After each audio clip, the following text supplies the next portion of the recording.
Hey everybody, welcome to another episode of Purple Insider. Matthew Coller here, along with Mike Schopp for the Fantasy Football Schopp. Mike of ADP Chasing now and the Deep End Fantasy Football Podcast, along with WGR in Buffalo, where you're watching the Super Bowl favorites. I feel like every week I'm like, Mike, I don't know, man. You go, I don't know. And then they beat somebody in the snow. Nobody knows. Nobody ever knows. That's one of my best arguments for Vikings fans. I'm like, you don't know. When do we ever know? Here's where you and I, your audience and mine on GR are exactly alike, is the history works on you negatively. They're both 0 for 4 in the Super Bowl. Are we allowed to say Super Bowl? I hope we are. I think anything goes on podcasts. And, you sort of, you blame them for losses that most, if not everybody involved on the current team had nothing to do with. It's just sort of who we are as fans. The only person in the organization that's sort of like us in this way is the owner.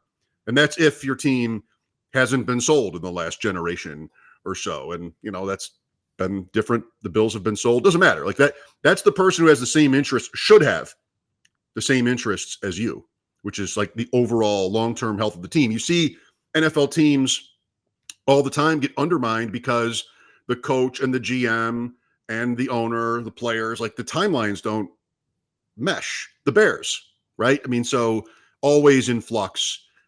All I would say to Purple Insider loyalists is don't let what happened in Super Bowl 4 affect your opinions and your thoughts on what will happen in Super Bowl 59. That seems reasonable to do, because I don't think anybody who will play in that game even knows about what happened in Super Bowl 4. Just you and I do, and your viewers. Yeah, I doubt it. I mean, maybe there's some historians in the locker room. I'm not sure. Maybe they know how great Joe Kapp was in '69, or Jan Stenerud, what a great kicker he was for the era. Maybe they know that. I'm not sure if they do, but it is funny because when the Vikings kicker a couple of years ago, Greg Joseph, missed the game-winning kick, someone asked him after the game if he was familiar with the Vikings kicking history. And he's from South Africa. He had like no idea what they were talking about. So was Gary Anderson. Okay, I did not make that connection. But the point just being that, like, it has nothing to do with anything, and he has nothing to do with Blair Walsh and all those other things. But the fans remember it and talk about it all the time. So it's relevant to them, even if it's not relevant to what's going on inside of the building. And I think it is very hard for Vikings fans to buy into a team, especially when it's a pop-up quarterback that they didn't expect, because it's actually funny with Buffalo and Minnesota. Buffalo always has the franchise quarterback who comes this close, and Minnesota always has the random quarterback you never expect, and they come this close as well. Right. And so I think that that's been part of the expectation. But you know what I did feel this week, which is weird because I thought it was the worst win that the Vikings have had all season. I felt this week a little bit more of buy-in because of the way Sam Darnold played in the second half of that game and leading the game-winning drive and coming back from behind, showing some resilience there in a moment where they could have melted down and lost the game. I think if they win this week against the Falcons, there will be a little more of, you just can't deny that an 11-2 football team that has winning streaks of 5 and 6 can be good. Like, we just can't do this anymore. You also have 2 years ago, which you and I talked about last week, and I think you wrote about also, like why it's different than that. But most people, maybe not most, many will just refuse to believe in it. It's so interesting because as a fan, that's all you ever want to do. Even like, this is more of a baseball point, I think. Like when you know your team is going to go 70-92, when they're 0-0 and the sun comes out, you're into it. Like this could be the year. You never know.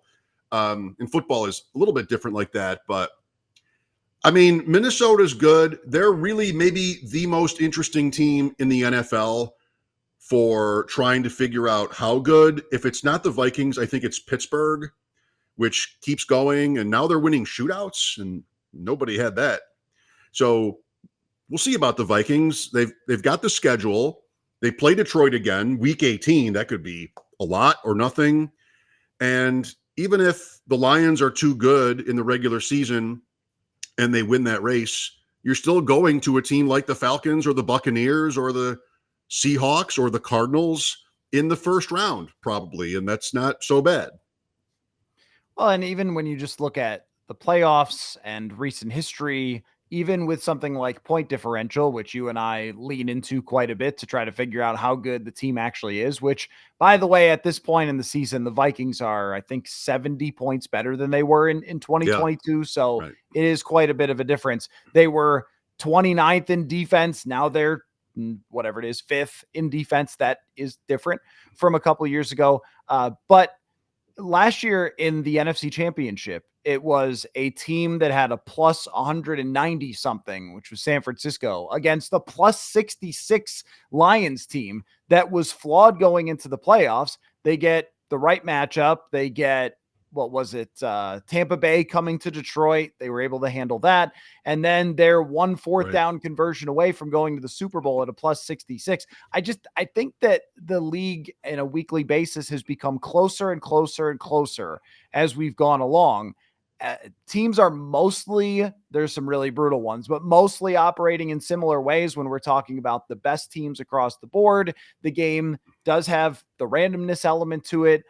I just feel like when you, especially if you're talking about a division team that you have to get over, all division games seem to be close. All games in the NFL seem to be close. What was the Pelissero stat? It was 12 out of 13, or maybe it ended up 12 out of 14 because the Bills blew out San Francisco in the snow. But I mean, almost every game is like this.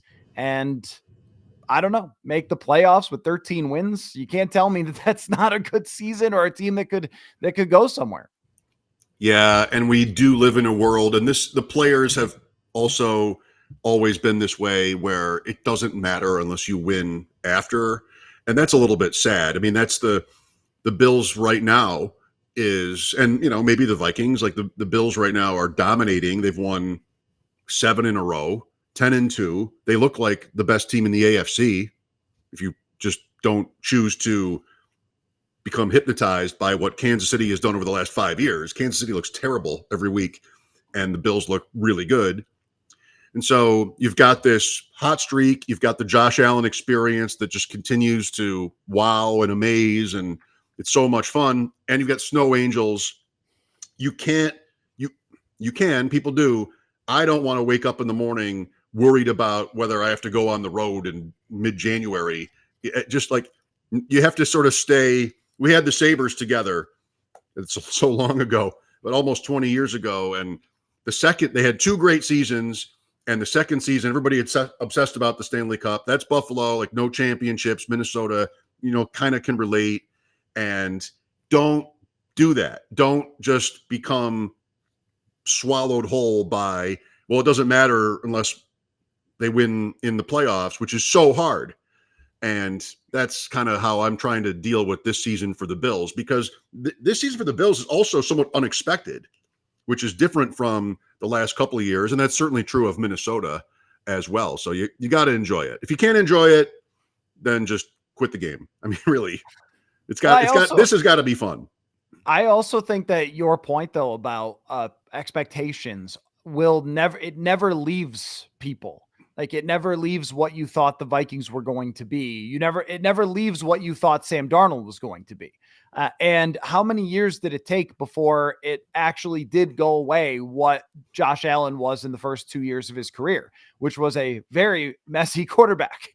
And now he's not. And it's incredible. And there's a very good argument that he's the best quarterback in the NFL. Like you said, if you put away what you know about Mahomes' recent past, but the most unstoppable player in the NFL, it's either him or Lamar Jackson. And I don't even know who's after that. But I'm sure that every time he throws an interception, people are like, I knew it. He's just a turnover machine. That's who Josh Allen really is. And that's when Sam Darnold has a bad half. It's like, yeah. Yep, that's the old Sam, even though he's played top 10 quarterback in the NFL this year. But people went into this season thinking really 2025 is when I need to get excited about this team. So they've been very slow to get on board, especially since there has been a lot of one-score wins. Analyzing the mentality of two fan bases who have been so broken by their franchises over the years in the playoffs and how that rests and lingers over. But my saying on this, Mike, is you're cursed until you're not. The Boston Red Sox, they're cursed until they weren't. And the New Orleans Saints are my favorite example. The New Orleans Saints were a laughing stock for the longest time. They had some of the worst cursed history, and the Vikings, they hate the Saints. So like no one's crying for them. But then all of a sudden, I mean, think about that San Francisco game that Drew Brees plays so great. Alex Smith throws to his tight end a couple times. They win, and the Saints are eliminated. How many things went wrong for them? And then one year, they decided to put a bounty out on Brett Favre, and they got the right matchup, and they end up winning the Super Bowl. I don't know. Like, you never know when it's going to happen or how it's going to work. So anyway, the Falcons, the Vikings are playing the Falcons. And this is our fantasy show, mostly. So you were big on Atlanta Falcons. Careful. Yeah. Look, you and I were skeptical of the Bills too. And like if they could throw to anybody and things like that. So I don't know. Who knows what's going to happen. But we thought that the Falcons would put up some huge numbers with their weapons. I would say that some of their numbers are good. Bijan Robinson, Drake London, but this offense in the last 3 weeks has just really swirled the ball. So what have you made of the Falcons season so far with Kirk Cousins at the helm? And is it just over, or do we expect a bounce back? Like, what are we thinking here? Well, that's a lot of things. I mean, in terms of fantasy football, it has not gone that badly. Like, you've had Robinson, who you mentioned, London, even in that game against LA where they scored 13 points, London got something like 16 targets in that game. He's not getting big plays, which is the problem in the Drake London investment, which was early second round on Underdog. And, Barkley is happening. So everybody's sort of remorseful about who they picked instead of Barkley in that range of the draft. But still, like, London's a player, and fantasy wise, I think real life wise, you're okay there. Mooney has been a godsend to fantasy teams because he was so cheap. And you had that stretch after week one. After week one, when they lost to Pittsburgh, it was like, we're writing the obits. Cousins can't move, and this is going to be bad. And it turned, and he had a couple of epic games, the Tampa games, the Thursday night, where they put up whatever, like 500 passing yards. That counts. Underdog were playing best ball, and you got to have those spike weeks to keep you afloat because the buys are going to happen, injuries are going to happen. You got to have those monster games, which he did. He has given you this year. Last point on fantasy is really Kyle Pitts, who has been a disappointment from day one in his career. He's not on the field as often, not as many routes, just with tight ends, if not also receivers. You just need to see the target share. This is somebody we have to get the ball to. And he's just not that for Atlanta. So anybody who's invested in Pitts over the years doesn't feel good about it. Real life, they're definitely in a slump. We talked about the Bills and the Vikings. Don't the Vikings have a takeaway, at least one takeaway in every game? The Bills might too. The Bills are like at the top of the takeaway chart and the top of the bottom of the turnover chart. There's some regression waiting for Buffalo. Like, they're not really as dominant as they may look, I think, because these, like, 3-0 against San Francisco, it's just such a game changer. And I think with Atlanta, now you're going to tell me, and you're not going to be wrong, like, this is sort of part of Kirk Cousins' brand, is the picks. There were 2 picks in that game against the Chargers that were just, you cannot believe the quarterback is making that throw, but he does. And so that happens. But you do get a reward sometimes out of those kind of plays, that kind of style of play from him. So what does it all add up to? They're in first place in the NFC South. They might be a playoff team. Tampa looks better than Atlanta, but they've beaten Tampa Bay twice. And so we'll see what happens. I think they're dangerous. I love this game Sunday for the possibility that both teams get rolling. And selfishly, I've got one high-end best ball team that really needs Cousins. I mean, I was afraid he was going to get benched last week, and I would have gotten a 0 at the position because Daniels is on bye. 6 teams on bye makes this week really sort of harrowing. How did I answer your question? I'm not sure I ever did, but what's interesting here? Well, the question was just talk about the Falcons. Okay, I nailed it then. And you did talk about the Falcons. So a few different things. Number one, with Kirk Cousins, I mean, over the last 3 games, it has been a horror show for him. 0 touchdowns, 6 interceptions. The picks against the Chargers are as sad of interceptions as you're ever going to see in the NFL. And there's a eye test part of this that is that ball ain't moving. It is traveling as slowly as a National Football League pigskin has traveled through the air in the NFL this year. There's just no arm strength behind what he's doing. But the thing that I know about Kirk Cousins is that every time he has been declared down and out and it's over for old Kirk, he seems to have this upswing that keeps him alive and keeps him getting paid in the NFL. And that goes back to 2015 and the You Like That game. I'm sure that no one has any reason to remember what happened in the circumstances. Washington was 2-4. They were all calling for Kirk to be benched. He's a backup. He can't be a starter in the NFL. And they get down 24-7 to the Tampa Bay Buccaneers. And Kirk pulls the rabbit out of the hat, goes on one of the hottest streaks in the NFL for the rest of the season, earns the starting job for 2016. He just has a way of doing this. The 2019 Vikings, Stephon Diggs was skipping practice. He was so enraged at how bad the offense was. And then Kirk comes back and has Kirktober, puts up 140 quarterback rating in the month of October, totally dominates, gets them back in the playoffs. End of the season, we think it's going to be over for Kirk, and Mike Zimmer wins a playoff game in New Orleans. It's just right. Every single time you're like, I don't know. I just don't. Even this year, the first game, like this is over. This guy can't play. And then he's putting up 500 yards in a game. So I don't know what to make of this. What I do know is the Vikings defense is gassed. They played 82 snaps last week. Anytime that happens, I do wonder about chasing around Bijan Robinson and Drake London for another 60 minutes. And also, veteran quarterbacks have done well against the Vikings. Goff did great. Stafford did great. And Kyler Murray threw the pick at the end when he was just heaving the ball up into the atmosphere. So that hurt his numbers. But Murray was good against them. Completed a lot of passes, had the ball all day.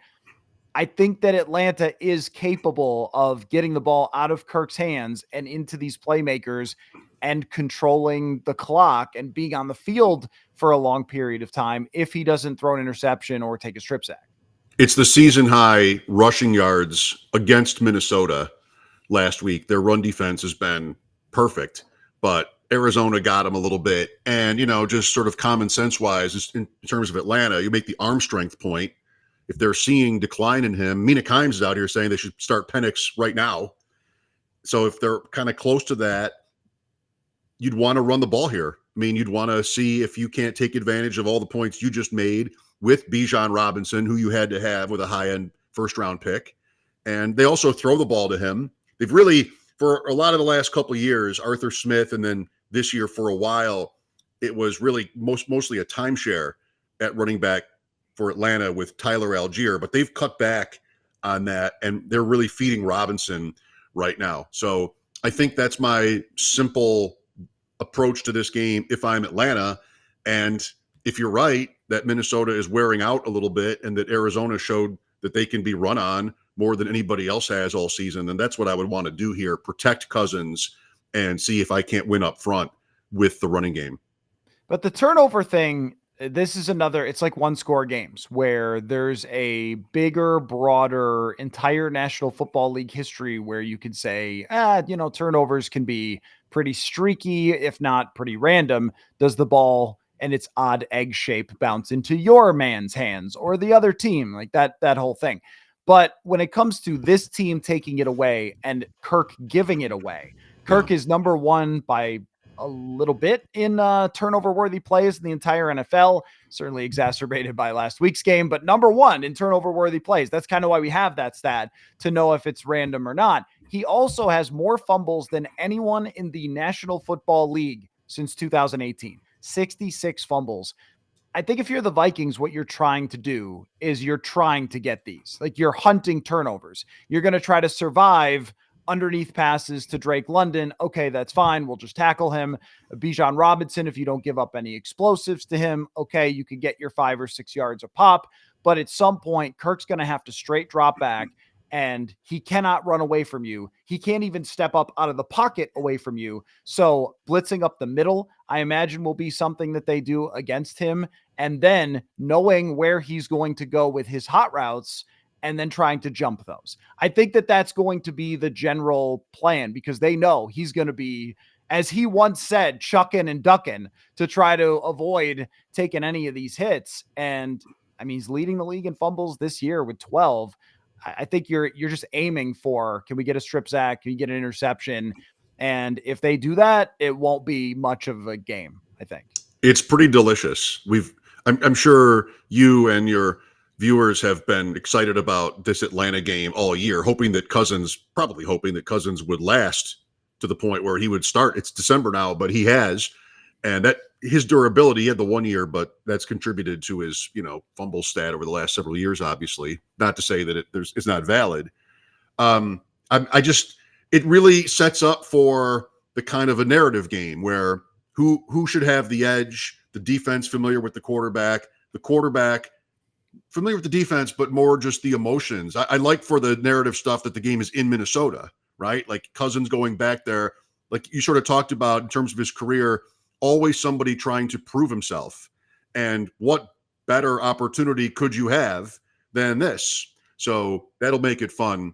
By the way, on the Falcons pass rush, maybe the worst in the league, just really making it easy for quarterbacks to take their time and, get it done. Until last week, they had 5 sacks against Justin Herbert in that game, which was, to me, surprising.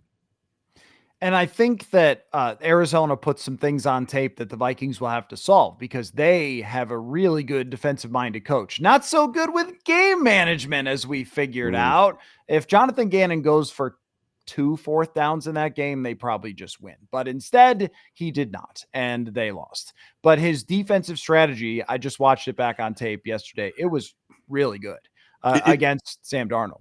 It is reassuring that for once the so-called field goal of death did kill you, because every time somebody kicks to go up 6, we're all just like, this is going to end badly. Minnesota did have to convert a 4th down on that last drive too. They were maybe out of field goal range where they would have gone for it anyway, but that's what you want to see. If you're into the number, you think close, right?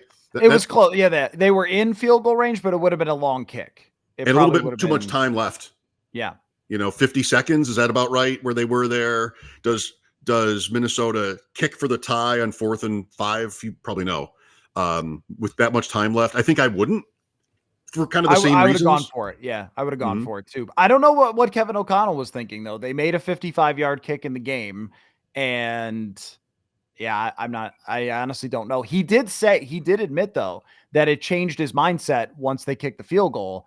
Like that he had to take the mindset of going to try to score a touchdown and going for it on 4th down and being more aggressive with the passing game. So, I mean, yeah, of course. Yeah, you have to. Has to. The most conservative coach in the world would be like, it's 4th and 10, down 6, a minute left. We have to go. Like, that's just it. And that's what the field goal does to the team with the lead, is it puts them in peril, because you take the worst strategic coach in the league all time and you turn that switch off because they have no choice at that point. And that's kind of scary. So I just like it when a team loses when they do that, because it's, not always what happens. There's 2 teams. And for many years, for most of the history of the NFL, both coaches in the same game would make poor decisions in terms of win probability, but always, frustratingly, one of them would win anyway. So you want this stuff to be punitive, or at least I do.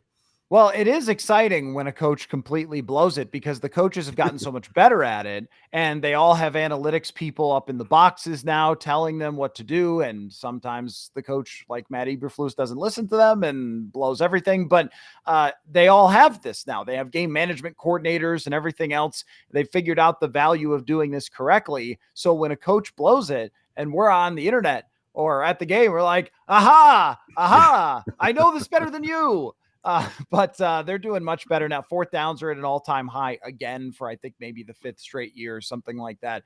Yep. So teams have figured this out. But Not yet Ohio State. Not yet Ohio State, but I digress. Yeah, well, it's only a shame that Ryan Day didn't get pepper sprayed after the way they handled it. But anyway, okay, that's a little too hot. Harsh.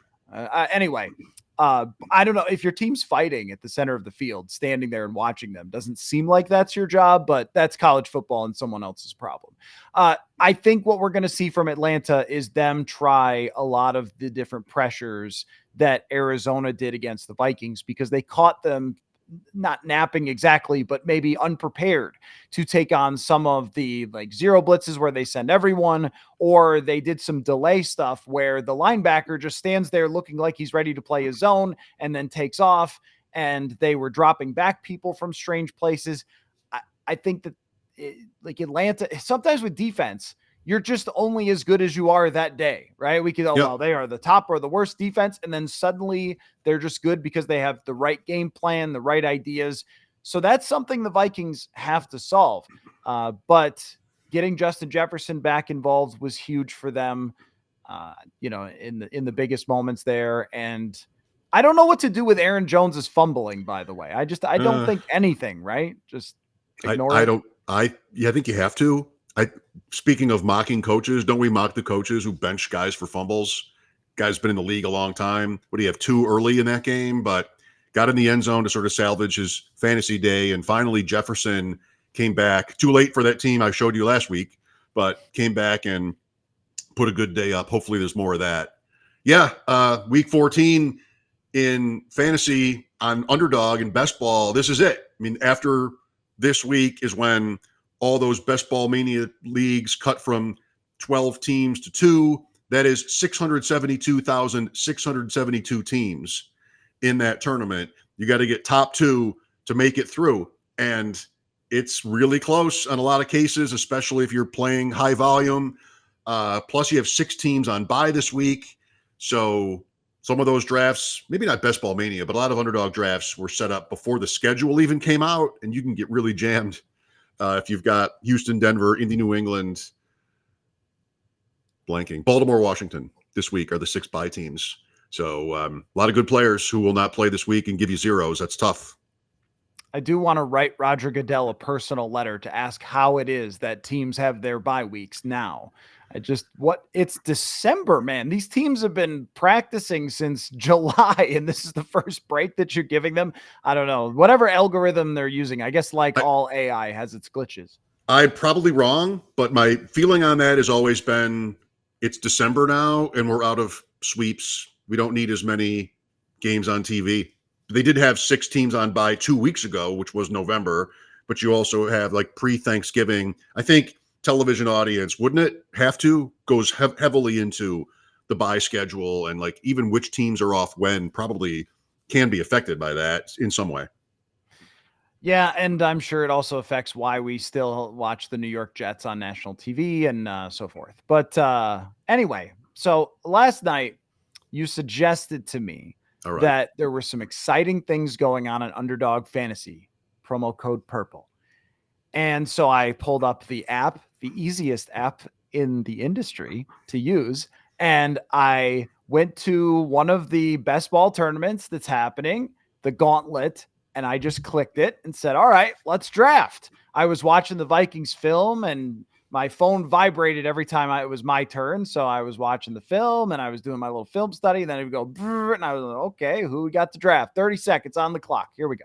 Oh, so wow. You were working and drafted 30-second clock. Yeah. That doesn't help. Yeah. So I get done with my team and I'm like, well, there's a lot of good players on this. I feel pretty good about it. I send you the screenshot and you wrote back a verse from the Bible about praying for me with how badly this went. So I'm going to put this on the screen. Slight exaggeration. Only slight. So I'm going to put this on the screen here. And also you can see how many unread emails I have. It's over 1,000. Oh, I can beat that. None from any of you though. So here it is. All right, let's go. Here's how I did. And tell me why this made you so upset and sad. It didn't make me that upset and sad or even that disappointed, like you said to me in the same conversation. It's why I have you on the Right. show You're every the week, expert. right? By the way, before we get into it, my ADP chasing colleague and former Best Ball Mania winner, Pat Carrain, Daily Rojo on the end in this draft. And we could even look at his. What you're trying to do, it's a great format. It is super popular. I highly encourage anybody interested in a fun, different fantasy football format to get on there, promo code purple, and do the whole thing.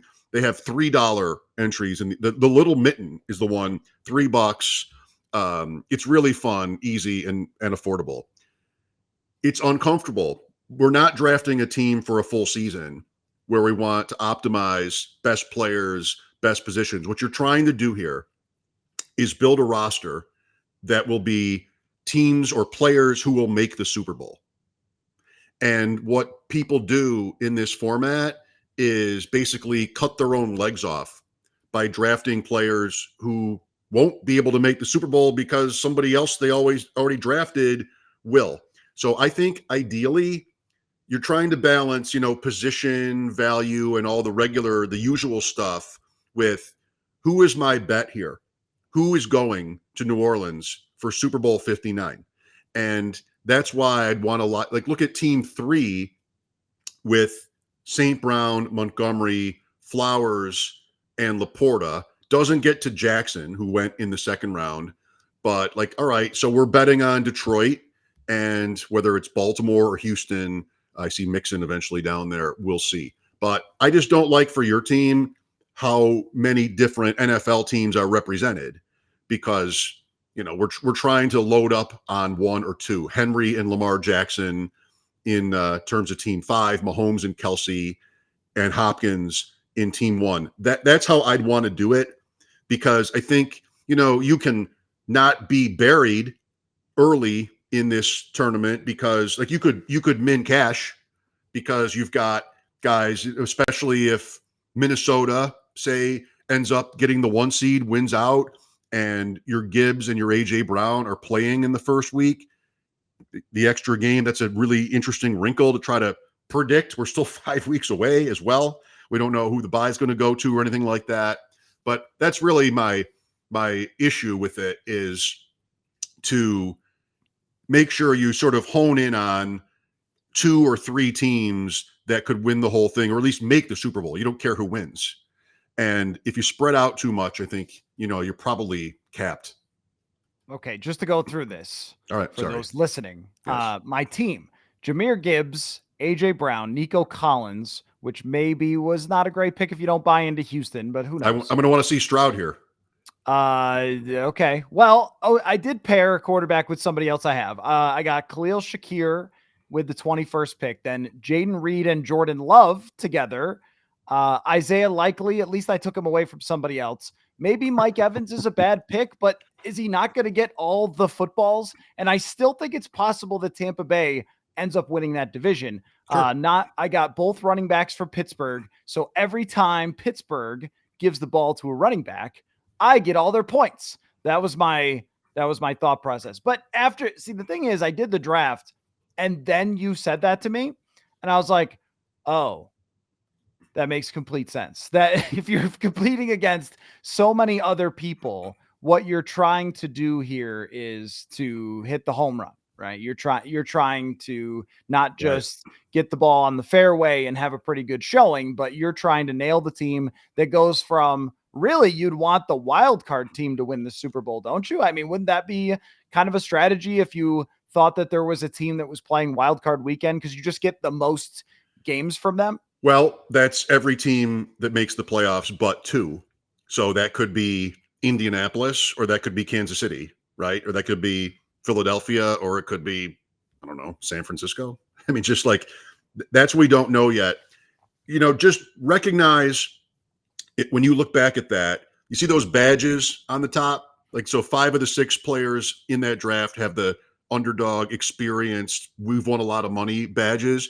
Anybody drafting in this stuff, at the first week of December when the playoffs are more than a month away, is kind of a sicko.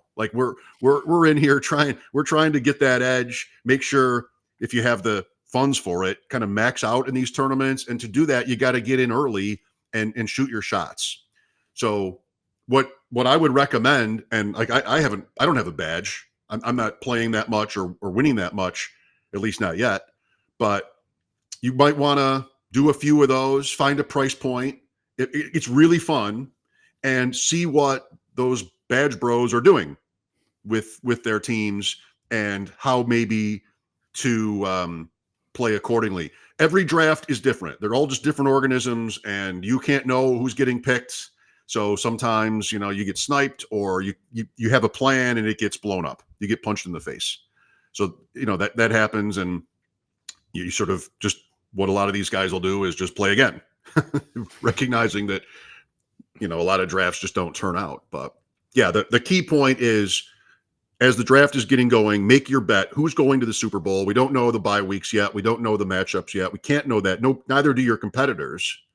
And then just Jawan Jennings last year is the name I think of for this, Matthew, because, he was buried on their depth chart, and they even got the 1 seed, I think, San Francisco.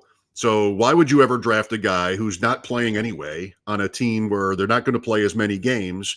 Because if you get to the Super Bowl, he's live. One injury, and that is literally exactly what happened, where Jennings, the Niners made it, and he might have scored in that game. That was like a key pick, and you would have made that pick in the last round of these things instead of, somebody who's like a wide receiver too, like a Michael Pittman, or somebody that we'd this is last year. Jennings has had a good year this year, but this is last year. We'd rank way higher, in a vacuum. I think maybe what I'll do is I'll do a couple more and try to go all in on teams that other people don't think are going to make the Super Bowl. So like Houston would be a good pick here. No one thinks Houston's going to make the Super Bowl. They just don't look good enough. But if CJ Stroud gets hot, we've seen what he can look like. He could end up in the AFC Championship. So maybe you just draft all Texans or something. I feel like that might be the only way you could kind of strategize, use this strategy of all in on one team, right? And actually beat the people who are drafting all the favorites. I would say, and just a humble plug, if you watch ADP Chasing, we've talked about this tournament a little bit on Monday mornings, and we'll do a lot more of it in the coming weeks. You see Pat in that draft. Davis Maddock, who's on the show with Pat and myself, talked about, this is like a week ago or maybe 2 weeks ago even now, the earlier you play in these things, the more chalky you want to be, because there are players who are going to want to sort of, not even Houston, but more like maybe the Chargers or Denver, one of these teams that's really on the fringe. And who knows if you're just going to be a zero by the time the playoffs come around if they don't make it. As I say that, the AFC is pretty cut and dried right now, the top 7. So it's not as true as it was a week or two ago, that point. But I do think you can lean into Buffalo, Detroit, Kansas City, Philadelphia, or even Minnesota at this point, more than you'll want to be able to do down the road. That, again, really more applies to players who are playing a lot of these teams, trying to diversify their portfolio, and now we're getting sort of into the weeds. But yeah, I think you can, what you say is logical and correct. You can also draft the Bills, draft the Lions, and not, worry about it. Or you could just go entirely by vibes and see if you prove the world wrong, which maybe I will. And that was my approach. But, like you said, on Underdog, it doesn't have to be your last. There are so many more opportunities. This Thursday night game is hot for the Vikings here, Detroit and Green Bay. So let's get into our discussion with that and the pick'ems. By the way, if you haven't caught on that the show is presented by Underdog Fantasy, well, it is.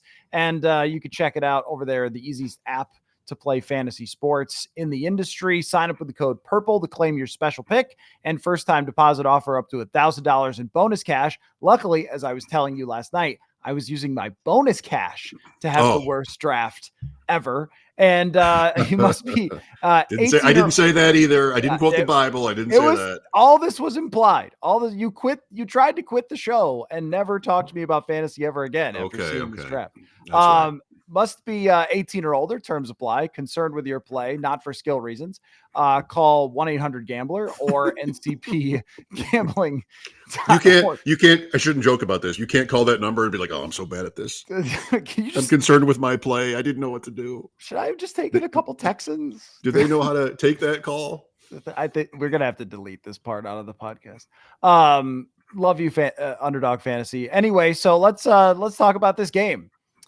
Packers and Lions. Very hard one for the Vikings fan base because I think they have to root for the Packers here because you're aiming for the NFC North. But how do you evaluate this one? Lots of Detroit Lions defensive players hurt. Oh, okay. Well, I love it too. I mean, it's a great matchup. I have flashbacks to last Thanksgiving when Green Bay, which was not as good as they looked this year, went into Detroit and buried them. And so if you leaned into the Packers that day, which I remember not doing, that paid off big. The first name that comes up on the pick'em is Jahmyr Gibbs. And the first option is for a receiving touchdown at like 4.75x. And I kind of love that. I love that price, but I also don't like that it's the first thing they're offering you. You know, you especially, you want to sort of scroll the F down. You want to go all the way and find some sort of fullback or, you know, tackle Penei Sewell to throw a touchdown pass. Some if they even have, I doubt they have that, but something like that. Generally, I love Gibbs in the game, so I would be higher on Gibbs. Laporta off of 2 touchdowns, but still like nothing down the field, no yards. I think I would lean lower on Laporta stuff because of the recency bias there. I mean, really just that is not happening, and the Lions don't need it to have happened this year. They're burying teams anyway. Jaden Reed is promising, I think, for Green Bay. He's always been your guy this year. We've talked about the Packers a lot, so I like that.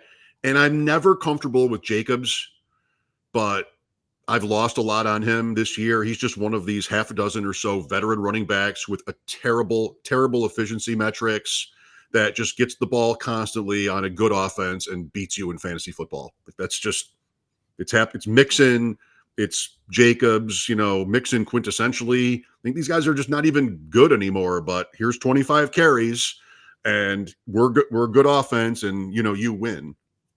So those are a couple of my sort of general thoughts on players in this matchup. I think Tucker Kraft is one more who I would be tempted to find a higher on. He had a 0 a couple of weeks ago and maybe even another one. But in a shootout kind of game, which is very possible here, I think Love likes going to Kraft. Do you know the Romeo Doubs injury status? Because he missed last week. That opened up Wicks a little bit. That opened up Watson. And I think Kraft too. I think the Packers have all season, as we predicted, been a team where you kind of need one guy out of the mix to know anything about where the ball is going. If you get that, then it gets pretty easy and, you know, pretty juicy. Yeah, we're recording this on Wednesday. Usually that's like the first day we start to get injury hints. So we haven't got that yet on him. With Jacobs, I have a bit of a conundrum when it comes to a listener was heckling me about Jacobs because the listener said when the Packers signed Jacobs and let go Aaron Jones, that I said, I don't know what they're doing. I don't know why the Packers are doing this. Jones was cheaper. Jacobs hadn't been any good. And my conundrum was, do I be annoyed at someone being like, haha, even though Jacobs hasn't been that great, he's been okay, but he hasn't been Saquon Barkley? Or am I like, if you're listening that intently to remember me saying that, I don't remember me saying that. I should be impressed and thank you. But also, I don't think I missed horribly on this. Like Jacobs and Aaron Jones have both been good. Neither one of them has been Bijan Robinson or Saquon Barkley, and shrugs. Like I think with the Packers, I'm not sure who can't run for 4.5 yards per carry for the Green Bay Packers. And I don't know why they spent that money on Jacobs, but I guess he's fine. So I'll go the under out of spite. Or I'm sorry, how did I do this? The lower out of spite. Spite for my great listener who's followed the show for a really long time and felt the need to heckle me. The answer is always thanks for watching.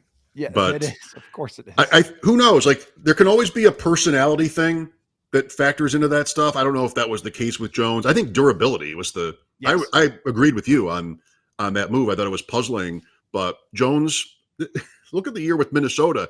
He's always injured and he always plays. Like, so I think it's a little bit of a ride with him, maybe. And that's a little bit what his Green Bay career was like too. Whereas Jacobs, you can't know this. That's the ultimate frustration this year in fantasy football is we thought we knew to avoid these older, inefficient running backs. And they're burying us with production and volume. My bet was absolutely against that. But, Jacobs is, again, like Mixon, somebody who's just okay. Najee Harris, just okay at best, but they get tons of volume. Their offense is good, and that's going to be good things for fantasy. And I hope my listener knows I'm just messing with him for that. Or am I messing with you? I don't know. Who's messing with who at this point? Jake Bates, 7.5 kicking points. These division games, I know that Dan Campbell likes to go for it on 4th down, but I think that it impacts thinking sometimes. They get a little less aggressive. I thought that Dan Campbell got less aggressive on Thanksgiving against Chicago. They get a little more tense, and the teams know each other a little bit better. It just screams to me 2 field goals from Jake Bates, couple of extra points, and that he will go higher than 7.5 kicking points. It's also, I don't know if they call it juice toward the higher, but a little bit better payout with the high. Also, he doesn't miss, and they're indoors. He's good. Yep, he is very good. So there you go. Who do you think will win that game? Lions, but I kind of hope I'm wrong. I like the Packers, and I like, good races, and it's a better race if Detroit loses another game here, make it more interesting. So for that, but who wins the game? Probably the favorite. I'll say the Packers win it because of the way they've been playing recently, and that I think they have a good coach who beat Detroit last year. So, okay, well, that was a fun Purple Insider Fantasy show. We'll try again to draft better next time, and we'll have a lot to discuss. I mean, it's getting hot here, man. It's getting hot down the stretch, and I am very excited about this. The colder it gets, the hotter it gets. Yes, that is. I've always said that. Well, anyway, thank you very much, Mike, for all of your time. And thank you all for watching / listening. And you can heckle me about whatever take I had 6 months ago, whenever you like. Take care, everybody. Football. Bye.